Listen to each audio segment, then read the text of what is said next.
right, guys, I want to do a little comparison of three standalone thermal cameras that I have, and this is the Thor 002. Okay, you can see here it's got its own screen and a few different features which I will go through later. You've got the ThermalMaster DV2, another standalone unit, switch on, plug and play kind of situation. And I've got the ThermalMaster T2 Max, and I've cheated a little bit with the T2 Max because I've added on the ThermalMaster Titan screen. It's just a screen that they sell as well, and this thing connects directly into the camera module, so you don't have to attach your phone on the front. You can also just use your own, Android tablet if you want. Any Android tablet will work fine, or iOS tablet as well. So yeah, this effectively converts it into a standalone unit as well. So let's do a little comparison because these are quite different, and I think depending on your particular uses, it's going to be important for you to watch this video because they perform very differently. So in terms of display and interface, the Thor 002 has this 3.5-inch IPS display, okay, 640 by 480 resolution. There's no touch screen. The DV2, you've got the 5-inch FHD touchscreen, so 1280 by 720. Okay, it's a lot larger than the Thor 002, and the T2 Max here uses that Titan screen with the 5-inch FHD display, so it's pretty much the same as this one here, but just with slightly lower resolution. But of course you can just attach your phone on as well. So with the Thor 2, I really like that it's got this compact dedicated screen, so it's good for inspections, but it's going to be smaller than the others as well. The DV2 having this really large 5-inch display, tactical touch interface, the fact that it fully articulates. With the T2 Max, it's very flexible. You've got the phone you can just chuck in there, or a screen, but there's a bit of this wiring and stuff like that you need to fiddle around with, so it doesn't look as seamless as these other two, in terms of all-in-one sort of kit. So yeah, overall I still think that the DV2 and the T2 Max is best in terms of the display interface. It's the best viewing experience with the higher resolution screen. Plus, if you're using the T2 Max with your own phone or something like that, you're going to get way better resolution as well, and image processing using a high-end phone. So in terms of the thermal sensor and resolution, the Thor 002 uses a native 256 by 192 sensor, and this is upscaled using the X3 feature, upscaling to 512 by 384. It has a net D of less than 40 millikelvin. The DV2 has the same resolution sensor, 256 by 196 thermal resolution, 12 micrometer sensor. It also upscales to that same 512 by 384, but it has a lower net D value of 20 millikelvin and an f-stop of 0.8. So it's letting in more thermal radiation through the front, and it's just, the sensor is just way more sensitive than the Thor 002.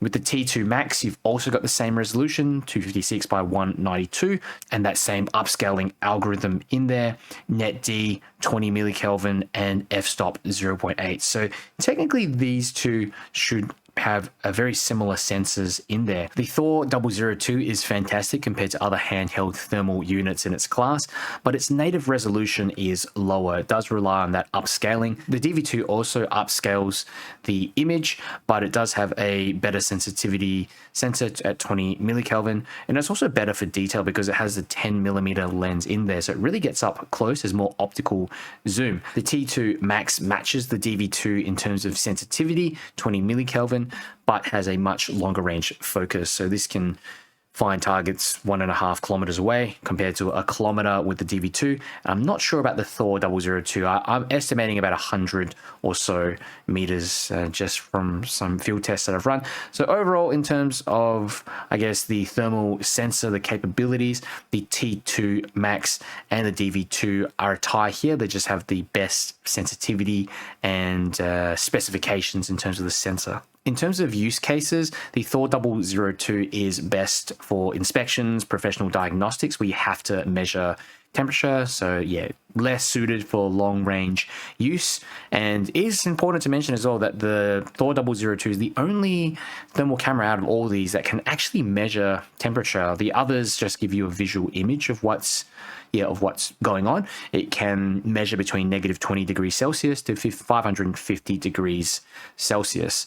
The DV2 is great for both short and long range ability due to this surprisingly wide range of the focusing mechanism here on the front. But yeah, it still has less range than the T2 Max. But yeah, if you do need to work on stuff up close, and maybe you don't want to actually measure the temperature but just look at stuff up close but still have the capabilities for long range usage, the DV2 is fantastic. The T2 Max is optimized for long range use, so 1.5 kilometers, has a very small field of view, narrow field of view, but it does, funny enough, have some short range capabilities. So if you hold the T2 Max about 30 centimeters from an object, you can still focus it in. So overall, if I had to pick one of these cameras for overall balance, I'd pick the DV2 just because it can focus on things short range, long range as well. Of course, it doesn't measure temperature, but yeah, it does provide a wide range of use. In terms of long range, outdoors and hunting capabilities, I think the T2 Max is the winner there. It just has the best sensor in there, best long range capability, 1.5 kilometers. And if you need something for inspections, HVAC, diagnostics, and actually need to measure temperature, especially high temperatures, the Thor 002 is really the only one here that's suitable for that. But what do you guys think? Let me know in the comments below. If you have questions as well, let me know and I'll get back to you. If you enjoyed the video, found it helpful, do me a favor, click the like button and share it with someone who might be interested. It just helps me to get the channel out to more people. And if you want to see more gear and thermal camera reviews, make sure you subscribe. Okay, I've got a little comparison, a short range comparison here of the DV2, the ThermoMaster T2 Max and the Thor 002. So you can see here with the DV2, it gets pretty close. It's about 10 to 15 centimeters away from this circuit board. So it's actually pretty good for up close use if you want to detect faults and bits and pieces on a circuit board. It's doing a great job. Now, yeah, surprisingly it gets up quite close. Now, if we grab the T2 Max, you can see here, this is about as close as I can get on the T2 Max, and so you can see everything's kind of a bit blurrier, and it's a bit smaller as well. You just can't get as close up as on the DV2. Now, if we pick up the Thor 002, you can see here, around about 30 centimeters or so is the point at which things become focused, but just due to the higher millikelvin value, you don't get the resolution and the detail. And if I try to get up really close to this circuit board, I'm just not able to really see anything. And of course, you can still have a much larger field of view though compared to the other two. Right, here's a bit of a long-range test, and I've got the DV2 to the left. Okay, you can see just down to the street, and in the middle I've got the ThermoMaster T2 Max, which has the highest optical magnification of all of these cameras. You can get quite close, as you can see. And on the right I've got my ThermoMaster Thor 002, which surprisingly is actually able to pick up people just walking along the street here in the back, further down as well, but you just don't get the contrast that you get on the other two just due to the higher millikelvin value on the Thor 002. So it's going to be okay for detection, perhaps identification, not really, but long range it's actually surprisingly decent. I mean, better than what I expected, really. You can just see people walking all the way out into the distance. There's a couple of people up there, which is quite impressive.